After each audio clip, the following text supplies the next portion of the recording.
rekan-rekan pengguna KLX 230 yang biasa dan yang R, ini trik untuk ngilangin nembak-nembak. Caranya adalah hari kita buka cukup pakai tang, nggak perlu yang lain. Kita buka, ini namanya lubang KSAI di semua varian Kawasaki. Musim Batak pakai semua. Kita buka. Nah,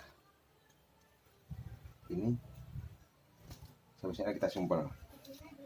Solusinya paling murah, paling mudah, nggak usah bingung-bingung. Beli baut 12 yang palanya kembang seperti ini.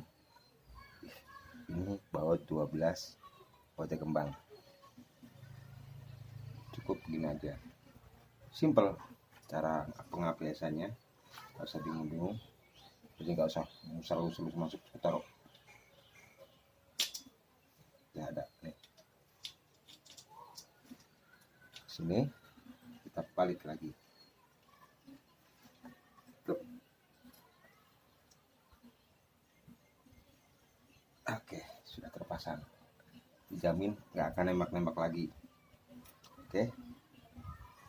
Selamat mencoba. Terima kasih.